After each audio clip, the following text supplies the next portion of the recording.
अस्सलाम वालेकुम बच्चों, आज हम ninth class chemistry first chapter का टॉपिक कंपाउंड और मिक्सचर का डिफरेंस देखेंगे। यानी उनकी कंपैरेटिव स्टडी करेंगे। यानी इस टॉपिक में हम देखेंगे कि कंपाउंड और मिक्सचर के अंदर बुनियादी फ़र्क क्या है, और इसके साथ साथ इनकी कंपैरेटिव स्टडी करेंगे और इसके साथ साथ इनकी प्रॉपर्टीज़ भी देखेंगे। तो बच्चों, लास्ट टॉपिक में हमने एलिमेंट की बात की थी। एलिमेंट की डेफिनेशन क्या है, उनकी एग्जांपल्स और उनकी जो प्रॉपर्टीज़ हैं वो हमने डिस्कस की थी। तो आज हम कंपाउंड और मिक्सचर के बारे में बात करते हैं। ये बच्चों इम्पॉर्टेंट टॉपिक है, ये लॉन्ग क्वेश्चन आ सकता है। और बच्चों, इस टॉपिक की तरफ जाने से पहले आप सबसे गुजारिश है कि मेरे चैनल को सब्सक्राइब कर लें, और वीडियो अच्छी लगे तो बाकी दोस्तों के साथ भी शेयर करें ताकि ज़्यादा से ज़्यादा स्टूडेंट्स का फ़ायदा हो। तो अब आते हैं टॉपिक की तरफ। कंपाउंड, पहले हम इसकी डेफिनेशन देखते हैं। Compound is formed when two और more elements combine in a fix ratio. यानी जो कंपाउंड है, कंपाउंड उस वक्त बनता है जब दो या दो से ज़्यादा एलिमेंट मिलते हैं विद फिक्स रेशो, यानी मुतय्यन निस्बत बाई मास, यानी एटॉमिक मास के लिहाज से एक फिक्स रेशो से जब वो मिलते हैं केमिकली, तो उसके नतीजे में कंपाउंड बनता है।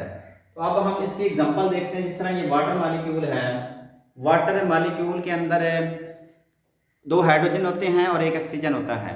तो यहाँ पे देखें, इनकी जब हम रेशो की बात करते हैं तो हाइड्रोजन का एटॉमिक नंबर 1 होता है, तो यहाँ पे दो हाइड्रोजन है तो इसका एटॉमिक मास 2 होगा। तो ऑक्सीजन 1 है तो इसका एटॉमिक मास 16 होता है। जब हम इनकी सिंपल रेशो निकालते हैं तो ये 1 निस्बत 8 यानी 1:8 बनती है। तो जब भी हम पानी की बात करेंगे तो पानी के अंदर ये वाली रेशो फिक्स होगी।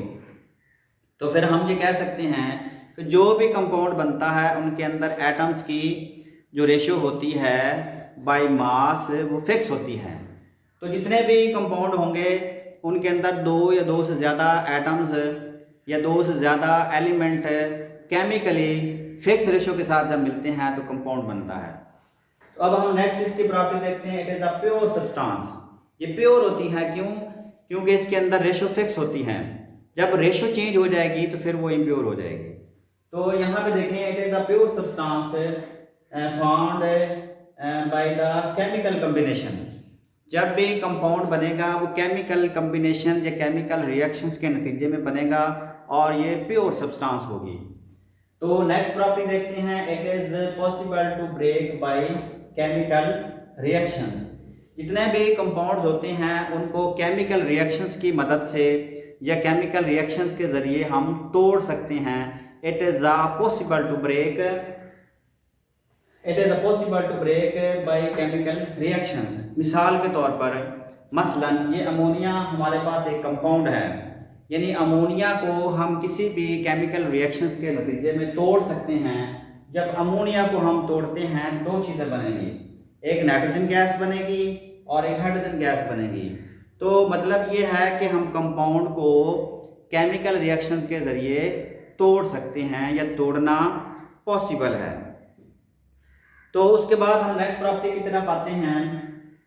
The properties of a compound different from element, यानी जब कोई कंपाउंड बनता है जिस एलिमेंट से, the properties of compounds are always different from the element from which it is formed. यानी कंपाउंड जिस एलिमेंट से मिलकर बनता है उस कंपाउंड्स की प्रॉपर्टीज उन एलिमेंट से डिफरेंट होती है जिससे वो मिलकर बनता है। मिसाल के तौर पर ये वाटर है H2O, ये पानी का फार्मूला है।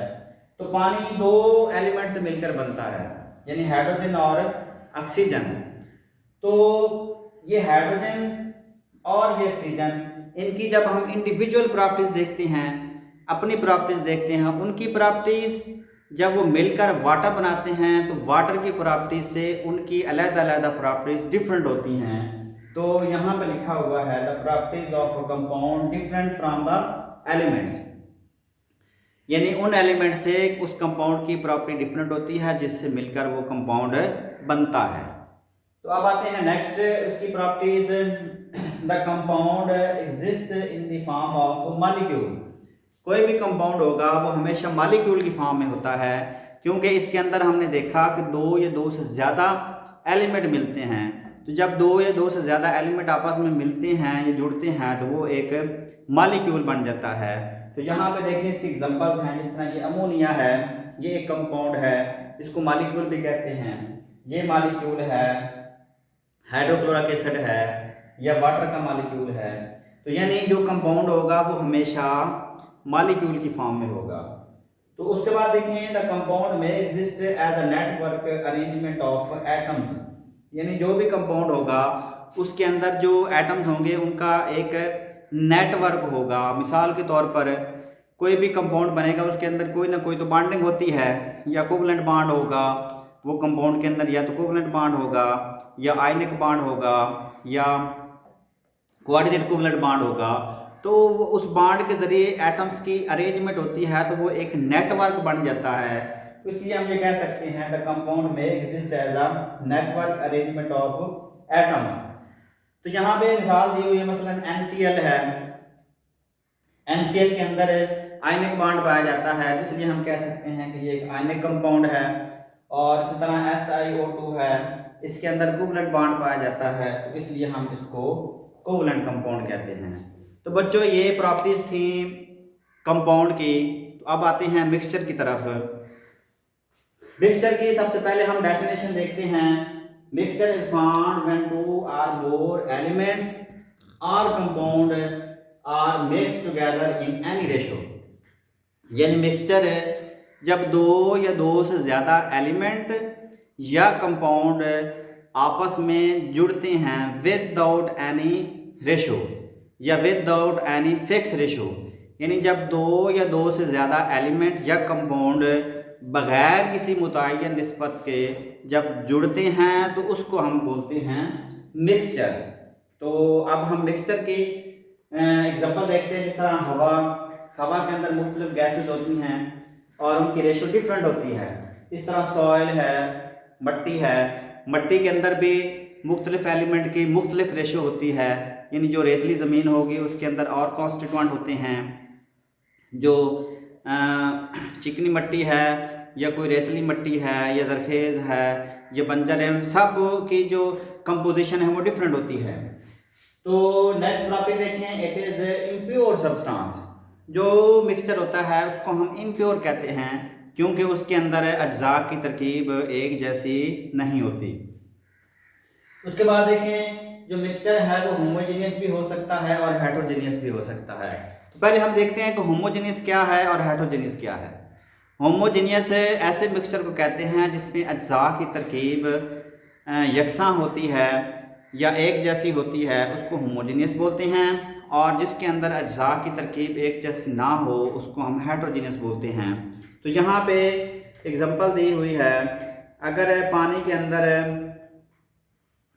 पानी के अंदर नमक को हल करें और नमक को अच्छे तरीके से हल करें तो वो जब सोल्यूशन बनेगा उसको हम बोलेंगे होमोजेनियस मिक्सचर। या जो आइसक्रीम बनती है उसको हम होमोजेनियस मिक्सचर बोलते हैं, क्योंकि पूरे के अंदर अज्जा की तरकीब एक जैसी होती है।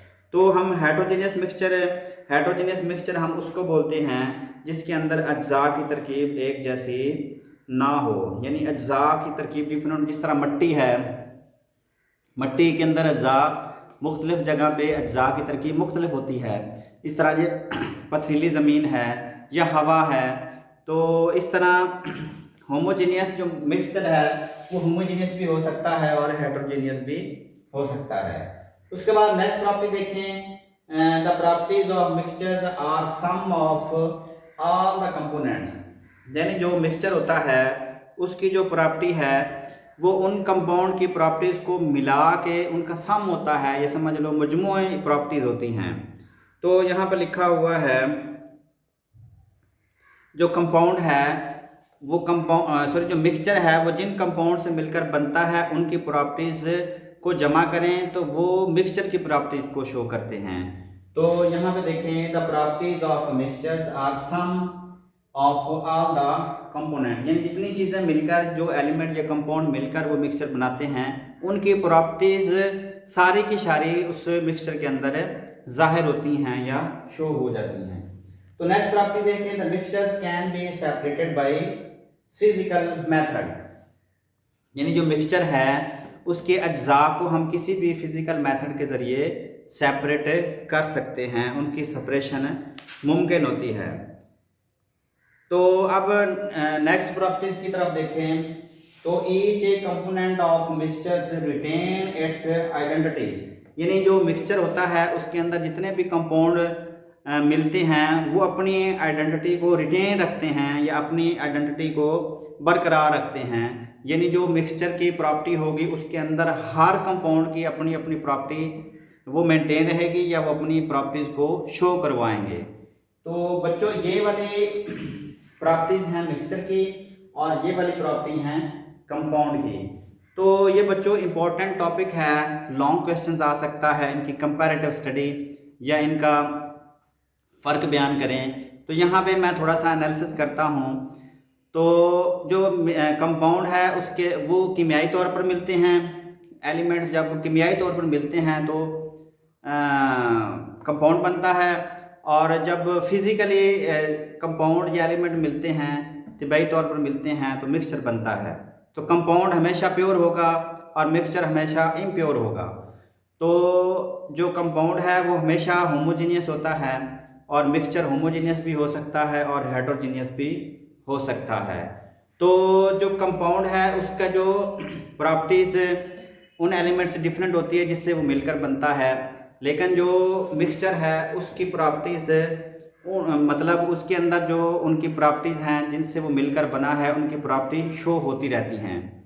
तो उनके अंदर फिक्स रेशो होती है एटॉमिक मास की, और कंपाउंड के अंदर एटॉमिक मास की फिक्स रेशो होती है, लेकिन मिक्सचर के अंदर फिक्स रेशो नहीं होती। तो ये चंद एक प्रॉपर्टीज़ हैं, इनको अच्छे तरीके से तैयार करना है।